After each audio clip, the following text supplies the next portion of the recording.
आपल्याला सगळ्यांना कल्पना आहे की नागपूरमध्ये मध्यंतरी जी काही अतिवृष्टी झाली आणि त्यामुळे मोठ्या प्रमाणात पूर आला आणि लोकांचं भरपूर नुकसान झालं. जवळपास 22 सप्टेंबरला आलेला जो काही पाऊस होता तो 4 तासामध्ये 112 मिलीमीटरचा पाऊस होता. म्हणजे एक प्रकारे ढगफुटी सदृश हा पाऊस या ठिकाणी झाला आणि त्यामध्ये नाग नदी, पिवळी नदी, पोरा नदी याच्या भिंती देखील त्या ठिकाणी पूर्णपणे तुटल्या आणि जवळपास सगळ्या त्याच्या आजूबाजूच्या परिसरामध्ये पाणी शिरलं. त्यात जी काही तातडीची मदत करता येईल ती तर प्रशासनाने त्या ठिकाणी केली, परंतु त्यानंतर क्षतिग्रस्त या नदी नाल्यांच्या भिंतीचं बांधकाम आहे अशा प्रकारची परिस्थिती येऊ नये म्हणून काही निर्णय घेणं गरजेचं होतं. स्वतः माननीय गडकरी साहेबांनी या संदर्भात वेगवेगळ्या बैठका घेतल्या. मी देखील काही बैठकांना उपस्थित होतो आणि याचा एक कॉम्प्रिहेन्सिव्ह प्लॅन की जेणेकरून उद्या अशा प्रकारची अतिवृष्टी झाली तर पाणी शिरणार नाही या संदर्भात काही उपाययोजना या ठिकाणी ठरल्या.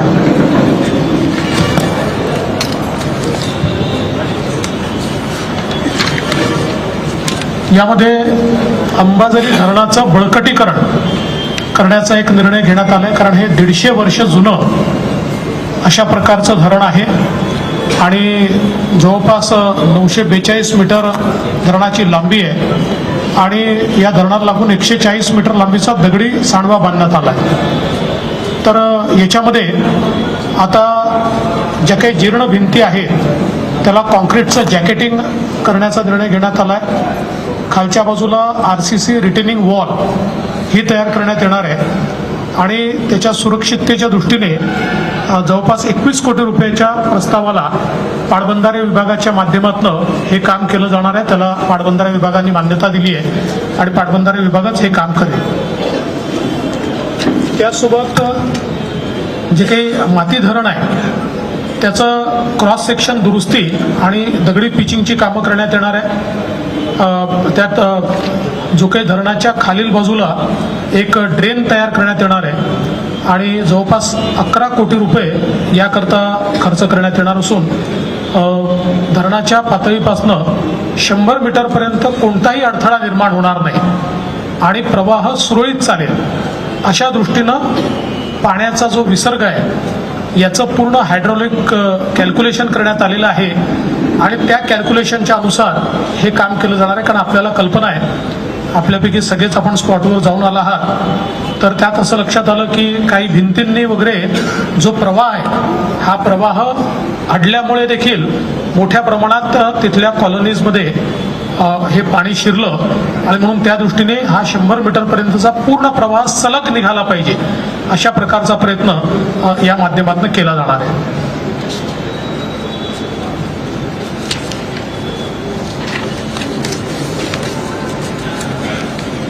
याच अनुषंगाने महानगरपालिकेने राज्य शासनाकडे एक 234 कोटी रुपयाचा प्रकल्प अहवाल हा जिल्हाधिकाऱ्यांच्या मार्फत सादर केलेला आहे, ज्याच्यामध्ये क्षतिग्रस्त नदी नाल्यांच्या भिंतीचं बांधकाम आहे, क्षतिग्रस्त रस्त्यांचं डांबरीकरण आहे आणि पुलाचं पुनर्बांधकाम इत्यादी सगळी कामं आहेत.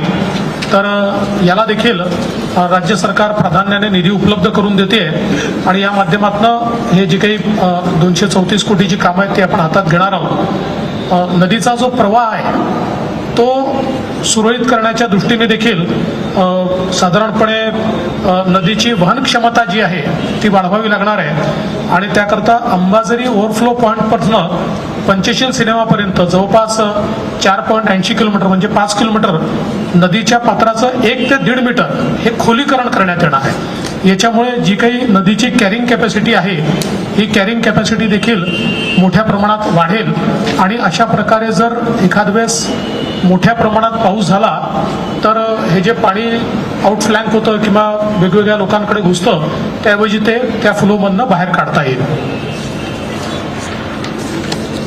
यासोबत जवळपास शहरातल्या सर्वच नदी नाल्यांच्या संदर्भात देखील एक डिझास्टर मिटिगेशन मेजर म्हणून त्या ठिकाणी त्याच्या रिटेनिंग वॉल्स, पूल आणि अन्य बांधकामं हे देखील करण्याच्या संदर्भातला एक प्रस्ताव आलेला आहे. हा प्रस्ताव मोठा प्रस्ताव आहे.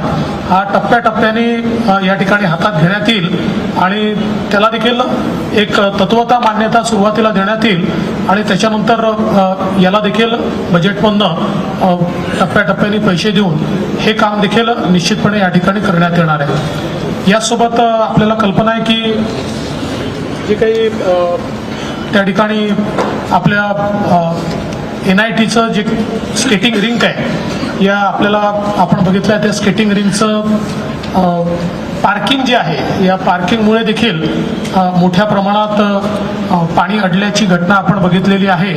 त्यामुळे NITला त्याही सूचना देण्यात आलेल्या आहेत आणि हे जे काही पार्किंग आहे ते पार्किंग मोकळं करून तिथला जो फ्लो आहे हा फ्लो थेट गेला पाहिजे आणि ते सगळे पिलर्स हे पार्किंगचे तिथनं काढून टाकण्याचा देखील निर्णय हा करण्यात आलेला आहे, जेणेकरून पुढच्या काळामध्ये अशा प्रकारे पाणी त्या ठिकाणी थांबणार नाही. या व्यतिरिक्त अजून काही छोट्या उपाययोजना आहेत ज्या हाती घेण्यात आलेल्या आहेत आणि मला विश्वास आहे की शेवटी यावेळेस जे डिझास्टर होतं हे तर न भूतो अशा प्रकारचा पाऊस होता, पण आपल्याला पुढे वातावरणातला बदल पाहता अशा प्रकारच्या घटना वाढण्याचा संभव आहे आणि म्हणून एक लॉंग टर्म उपाययोजना म्हणून या संदर्भातल्या या सगळ्या उपाययोजना माननीय गडकरी साहेबांच्या नेतृत्वामध्ये आणि त्यांच्या संकल्पनेतून या ठिकाणी आम्ही तयार केलेल्या आहेत आणि राज्य सरकार पूर्ण पुढाकार घेऊन त्याला जो काही निधी लागेल तो निधी त्याकरता उपलब्ध करून देईल.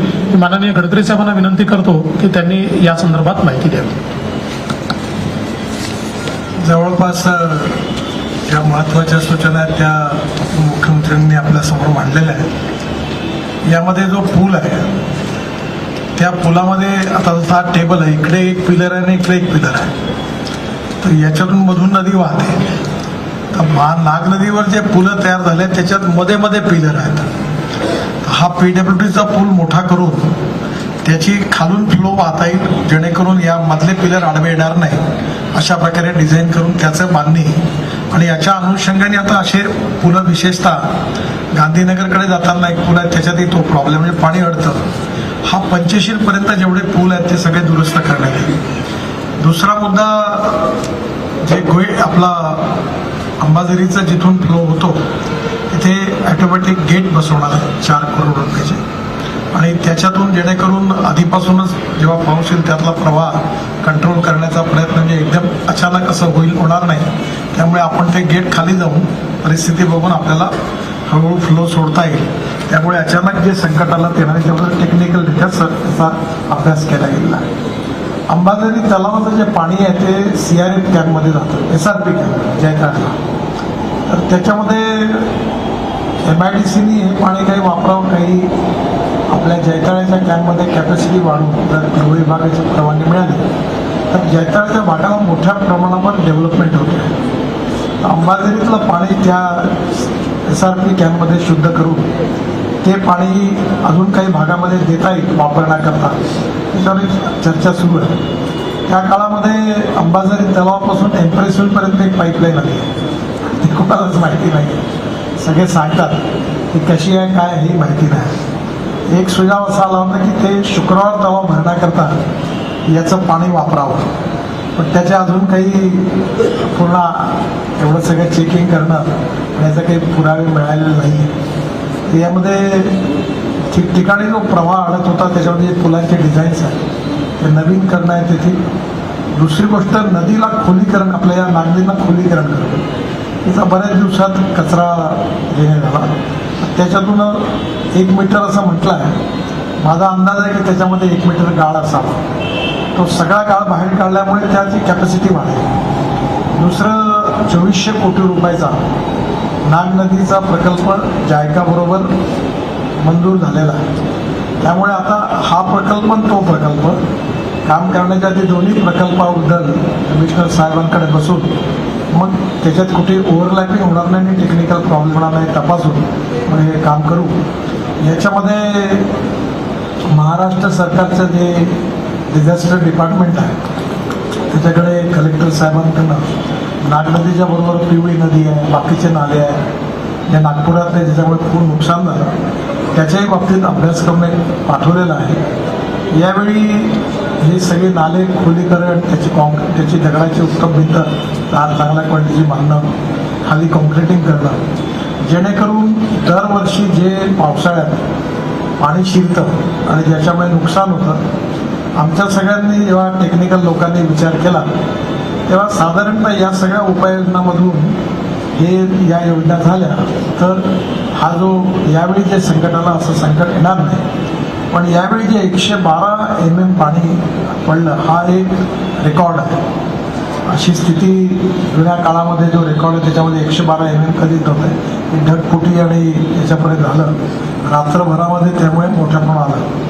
पण याच्यातून खूप लोकांचं नुकसान झालं आणि म्हणून लॉंग टर्म प्लॅन आहे देवेंद्रजी जसं सांगितलं आहे त्याच्या इम्प्लिमेंटेशनला त्या एजन्सीकडनं लगेच सुरुवात करू. पुढल्या वर्षीपर्यंत यातून विशेषतः रिलीफ मिळेल आणि अशी कुठे घटना झाली तर नुकसान होणार नाही. बाकी याच्या संबंधात तुम्हाला विचारायचं देवेंद्रजी उत्तर दे. कुठे हल्दीरामचा स्मारकाचे पण स्टडी करतात आहे. त्याच्यात इरिगेशनचे एक्सपर्ट लोकांनी स्टडी केला आणि बाकीच्यांनी केलेला आहे. त्यांचं टेक्निकल ओपिनियन घेऊ, आवश्यकता असेल तर म्हणूनच पहिले 100 मीटरचा फ्लो पूर्ण स्ट्रेट फ्लो करण्याचा होता. तो जो पूल आहे ना विवेकानंद स्मारकासमोर तो खाली गेला आहे आणि त्या पुलामध्ये असा पूल व्हायचा की असे 1, 2, 3, 4 कॉलम झाले. तर त्या पुलाचं हाईट वाढवली आणि तिकडनं केलं तर तो फ्लो जो आहे तो एकदम बाहेर गेलं जे पाणी, विशेषतः वर्मा लेआउट आणि या भागात जे पसरलं पाणी हल्दीरामच्या मागे, हा पूल जर मोठा असता तर तिथे पाणी चोकअप नसतं झालं. तर या सगळ्याचा इथं माझ्या एक मित्र आहेत ते चीफ इंजिनियर होते, त्यांच्या इकडनं स्टडी केला, इरिगेशनचे रिपोर्ट आले, महानगरपालिकेने घेतला, सगळ्यांच्या मिटिंगा कमिशनरनी घेतल्या, माझ्याकडे मी सगळं प्रेझेंटेशन घेतलं, टेक्निकल गोष्टी केल्या, देवेंद्रजींनी या सगळ्या गोष्टी तपासल्या, जनतेचे कुठे कुठे प्रॉब्लेम आले, कोणत्या ठिकाणी आले, किती पाणी गेलं त्याची सगळं आलं आणि त्याच्यानंतर मग हा प्लॅन तयार झाला.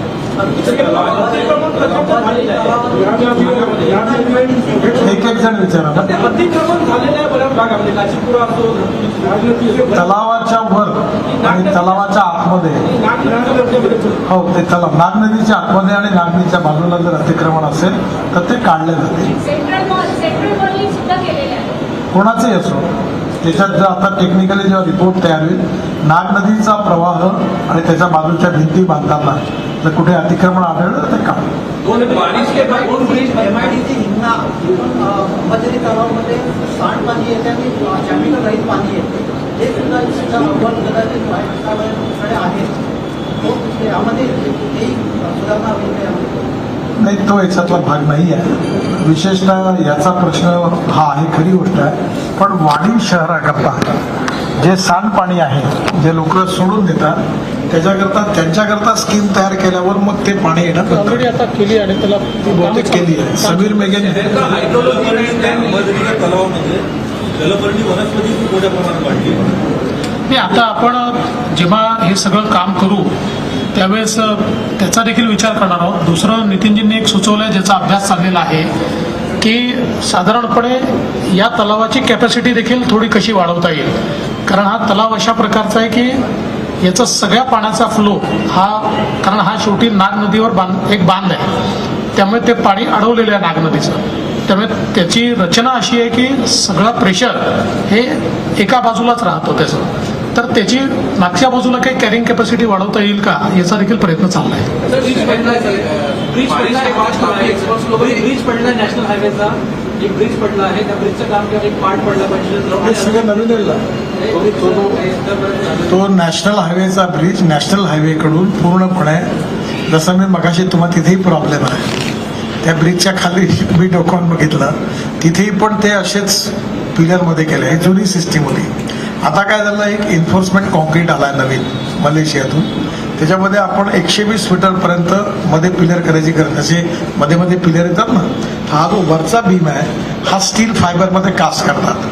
तर मी त्यांना सूचना केल्या की आता स्टील फायबरने कास्ट केलेले सगळे पिलर लावू, त्यामुळे मधले ब्रेक सगळे गायब होतील, त्यामुळे त्या पाण्याकरता लागायला जो गतिरोध आहे तो नाही होणार. वेळ लागतो साहेब, ट्रॅफिक खूप ट्रॅफिक खूप जाम होत आहे तिकडे, किती वेळात होईल हे काम? नॅशनल हायवेचं तर ऑलरेडी त्यांनी तयारी सुरू केली आहे.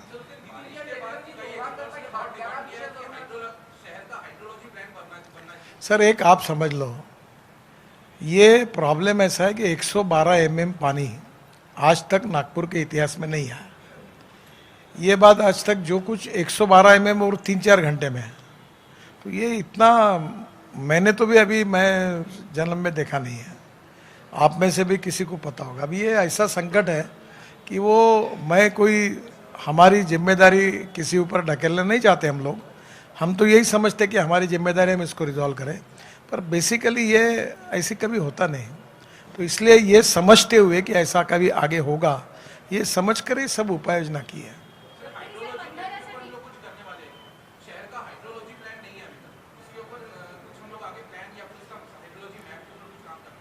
देखो, नागपुर शहर में वर्ल्ड बैंक अपना जायका के फंड से नाग नदी का प्रकल्प मंजूर हुआ है 2400 करोड़ का. नाग नदी के प्रकल्प में 3 विधानसभा क्षेत्र जो होते हैं उसका ड्रेनेज और सब उसमें आया है. 3 विधानसभा क्षेत्र का उसमें नहीं आया है. मैंने म्यूनिसिपल कमिश्नर जी को ये सुझाव दिया है कि जो बाकी 3 विधानसभा क्षेत्र है उसको उसी कंसल्टेंट से प्लान करके, ये जो 3 का जो है वो जायका फंडेड इसमें होगा, और बाकी के 3 में NIT की जितनी जगह है वो NIT की होगी या MMRD की, और जितनी कारपोरेशन वो उतना बेयर करेंगे. और नागपुर शहर का पूरा इंटीग्रेटेड ड्रेनेज का मैप हम तैयार करेंगे इंटरनेशनल कंसल्टेंट से, और उसके बाद लाइन डालेंगे. जब पानी की जो ड्रिंकिंग वाटर की पाइपलाइन है उसमें भी इसी प्रकार का प्लान किया है. अब बड़े प्रमाण पर ये जो पाइपलाइन है वो डालने का काम चालू है. पानी की टाकियाँ जो है वो भी बनाना चालू है ड्रिंकिंग वाटर के लिए. और दूसरी तरफ ड्रेनेज के प्लान में 3 कॉन्स्टिट्यूंसी का वो जो जायका के फंड में, और बाकी का कमिश्नर साहब उसी एजेंसी जो सिलेक्ट होगी उससे एक्सटेंशन में इसका भी प्लान तैयार करेंगे, और उसके आधार पर काम करके दोनों का नागपुर शहर का एक उत्तर उसमें मिलेगा. ये टेक्निकल सब्जेक्ट है, ग्रेडियंट कहाँ है क्या है. जैसे अभी आप ये छत्रपति पुल के बाद जो रेलवे पुल है ना जहाँ पानी आता है, तो उसमें काफ़ी चर्चाएं हुई, खूब टेक्निकल एक्सपर्ट गए. एक बात मैंने उनको सुझाई कि वहाँ भी 1 मीटर अगर वो नदी खोल हो जाएगी तो शायद पानी ऊपर नहीं आएगा, पानी का फ्लो बढ़ेगा. अब ये सबके ऊपर जब ये कंसल्टेंट जो तैयार करेंगे जो वर्ल्ड स्टैंडर्ड के हैं, अप्रूव्ड है, उनके तरफ से ये सब इकट्ठा होकर ही उसका प्लान होगा. और इसमें ये जो एक मिनट, नाग नदी का जो प्रपोजल तैयार हुआ है वो हाइड्रोलॉजिकल स्टडी करने के बाद ही हुआ है, तो उसका इंटीग्रल पार्ट ये हाइड्रोलॉजिकल स्टडी है जो नाग नदी का प्रोजेक्ट किया है. और अभी उसमें जब हम आगे बढ़ रहे हैं तो चूँकि जायका जो जापान की स्टेट ये है इंस्टीट्यूशन है, तो उनका ये अप्रोच ही होता है कि होलिस्टिक अप्रोच होना चाहिए. तो उस हिसाब से स्पेशलाइज कंसल्टेंट्स और जनरल कंसल्टेंट्स ऐसे दोनों को रख के उसका कंप्लीट, मतलब हम ये कह सकते हैं कि ये जो प्रोजेक्ट अभी ये हो रहा है ये कोई केवल कंस्ट्रक्शन का प्रोजेक्ट नहीं है. तो एक्चुअली एक रिवर को रिक्लेम करने का और उसकी पूरी हाइड्रोलॉजी और उसका जो पूरा फ्लो है उसको रिक्लेम करने का ये प्रोजेक्ट है.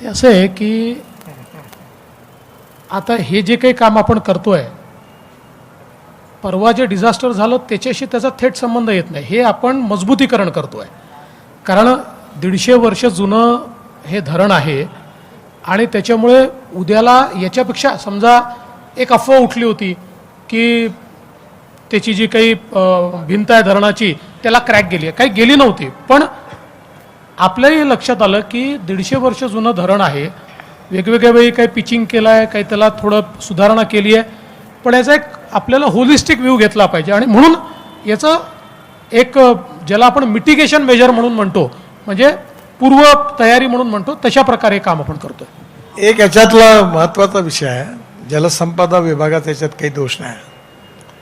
पहिली गोष्ट, अंबाझरी तलावाचा मालक कोण, हा गेल्या मी 40 वर्षापासून राजकारणात आहे, तर याचा मालकच ठरला नाही. मेट्रोवाले बसले आहेत, त्यांना माहिती आहे तेलंगखेडी म्हणजे फुटाळा तलाव आणि अंबाझरी तलाव हे कोणाचं बाळ आहे याचा अजून आईवडिलाची निश्चिती झाली नव्हती. पहिल्यांदा या बैठकीत हे सगळं झाल्यानंतर म्युन्सिपल कमिशनरांनी आता सांगितलं आहे की अंबाझरी हे महानगरपालिकेची आहे, आमची जबाबदारी आहे. त्यामुळे याची ओनरशिप आता ठरली आहे. मधल्या काळामध्ये जे काम इरिगेशनला मिळालं होतं ते नॉमिनेशन बेसिसवर मिळालं होतं. त्यामुळे अल्टिमेटली आता अंबाझरी तलावातलं तुम्ही म्हणता तशी शंका लक्षात घेऊन आता जलसंपदा विभागाने त्याच्याकरता पैशाची मदत पण केली आहे. तो मातीचा बांध आहे आणि ती मनात भीती नागपुरातल्या जनतेच्या मनात आहे, आमच्याही मनात आहे की हे बरं झालं की या बांध कुठं फुटला तर अजून नवीन प्रॉब्लेम येतील. म्हणून या प्रकल्पामध्ये त्याच्या संदर्भात सगळं टेक्निकल स्टडी करून उपाययोजना केल्या गेली आहे.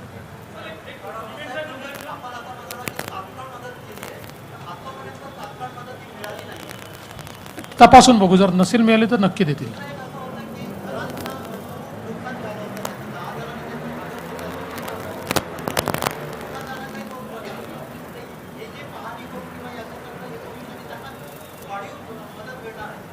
बघा, आपल्याकडे NDRFने प्रत्येक प्रकारच्या मदतीचे नॉर्म्स तयार केले आहेत आणि ते जे नॉर्म्स आहेत त्याप्रमाणेच आपल्याला मदत करावी लागते. हे खरंच आहे की त्या मदतीने लोकांचं भागणार नाही, लोकांचं नुकसान मोठं आहे, पण शेवटी कुठले तरी नॉर्म्सप्रमाणेच सरकार मदत करू शकते, सरकार त्याच्या पलीकडे जाऊन करू शकत नाही. त्यामुळे त्या नॉर्म्समध्ये जी मदत बसते ती सरकारतर्फे केली जाते. अर्थातच त्यांनी काही म्हणजे लोकांचं झालेलं नुकसान हे भरून निघत नाही याची आम्हाला कल्पना आहे.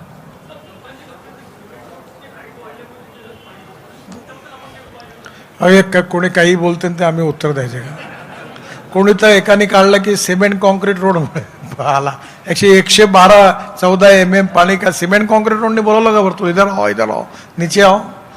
हे अशा फालतू गोष्टीची आम्ही दखल घेत नाही. टेक्निकल स्टडी केला, त्या धरणाची कॅपॅसिटी किती, पाण्याचा फ्लो किती, पाण्याचा फ्लो कुठे अडतो, त्या नदीवर अतिक्रमण कुठे झालं आहे, त्याच्या भिंती कुठे कोसळलेल्या आहेत, कोणाच्या घरात गेलं, ते सगळ्या प्रकारचा टेक्निकल अभ्यास केला. ते इंजिनियर तिथपर्यंत गेले. त्याच्यात सिमेंट कॉन्क्रीट रोडचा काही संबंध नाही याच्याशी.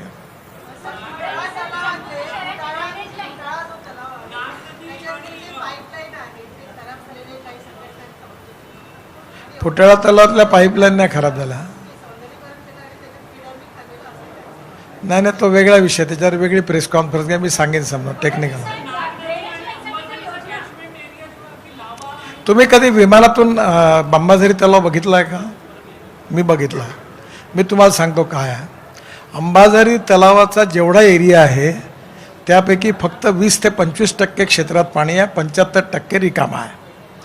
तर त्यावेळी मी असं त्यांना सुचवलं होतं, म्हणजे तो काही मी टेक्निकल माणूस नाही, की आपण त्याचा मुरूम काढायचा आणि हे जे काय आहे हे पाण्याची स्टोरेज कॅपॅसिटी वाढवायची.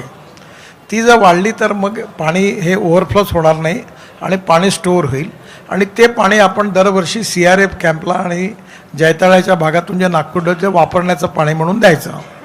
तर याच्यामध्ये कसं आहे, सुझाव द्यायला काही हे नाही, पण टेक्निकली ही जी भिंत आहे ज्याचा आत्ता देवेंद्रजींनी उल्लेख केला, त्या बाबतीमध्ये तो मातीचा बांध आणि तो मला वाटतं 140 वर्ष जुना आहे. त्याच्यामुळे पहिले या बांधाला मजबूत करणं, त्याची कॉन्क्रिटिंग करण्याची, त्याला गोट्याने पिचिंग करायची टेक्निकल सूचना आहे. ती झाल्यानंतर मग त्याची कॅपॅसिटी खरोखर किती आहे ती टेस्ट करून टेक्निकल रिपोर्ट आला तर मग त्याचा विचार करता येईल, नाही तर तोपर्यंत नाही करता येणार. आणि जसं नितीनजींनी सुचवलं आहे, खरं म्हणजे हिंगणा MIDC याचा एक नीट कन्झ्युमर होऊ शकते. त्यामुळे आम्ही MIDCला देखील मी आदेश देणार आहे की त्यांनी टेक्निकली तपासून बघावं आणि त्यांना पाण्याची आवश्यकता असतेच, त्याच्यामुळे हिंगणा MIDCने जर ते पाणी वापरणं सुरू केलं तर मला असं वाटतं की कारण आता गेले अनेक वर्ष आपण पाहतोय की अंबाझरी तलावात पाणी राहतंच, म्हणजे ते काही असा सुकलेला तलाव अंबाझरी कधीच नसतो. तेव्हा त्याचा वापर काही करता आला तर ते MIDCला आपण निश्चितपणे सांगणार आहोत.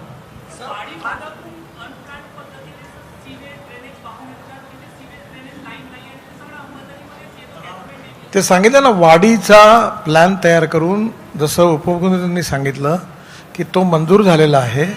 त्यात वाडी आणि तिकडल्या खेड्यातून ते पाणी हळूहळू सगळे येतं, कारण त्यांनी ड्रेनेज लाईन नाही आहे तिथे. तो प्लॅन झाल्यानंतर वाडीचा ETP बनेल, ते सगळं पाणी तिकडे अडेल आणि या तलावात येणं बंद होईल. दुसरं MIDCला सूचना दिल्या होत्या. त्यामध्ये काही लोकांनी तक्रार केली इंडस्ट्रीवाल्यांचं पाणी येतं म्हणून, तर त्याच्याही बाबतीत चौकशी करू, ते पण काढतो. एखादा प्रश्न आहे की हा जो अंबाझरीचा धरणाचा जो बळकट करण्याचा जो प्रकल्प तुम्ही महाराष्ट्र सरकारने हाती घेतलेला आहे तो खरंच कौतुकास्पद आहे, परंतु याला किती काळ लागेल? म्हणजे येणाऱ्या पावसाळ्यापर्यंत होईल? नाही, सगळं काम याचं येणाऱ्या पावसाळ्यापर्यंत होऊ शकत नाही, कारण याला साधारणपणे जे मेजर पाणी वाहून नेण्याचं काम आहे ते आपल्याला पावसाळ्यापर्यंत करायचं आहे, पण जे मजबूतीकरणाचं काम आहे ते कदाचित 1.5 वर्ष त्याला लागू शकतं.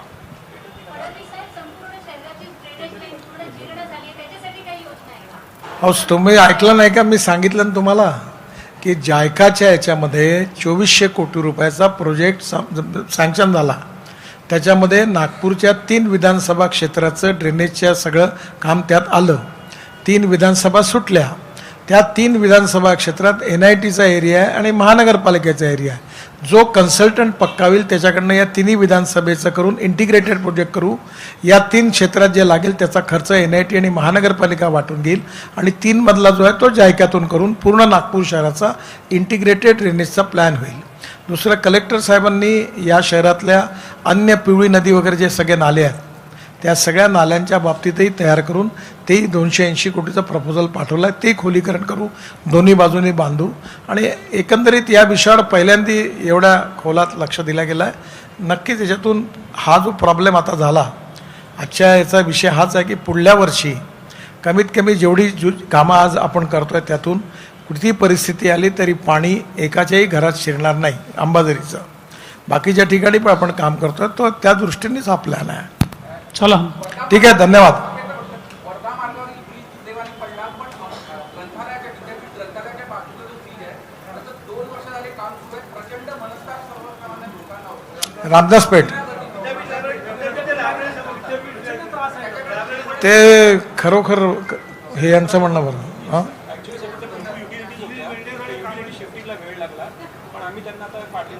नाही तर आता ते युटिलिटीचा प्रॉब्लेम होता. मलाही पण खूप लोकांच्या तक्रारी आल्या. मी पण कमिशनर साहेबांकडे इन्क्वायरी करायला पत्र लिहिलं होतं, पण आता तो लवकर होईल. युटिलिटीचा प्रॉब्लेम सुटला आहे, तो पूर्ण होईल. चला, ठीक आहे. धन्यवाद, सगळ्यांचे आभार.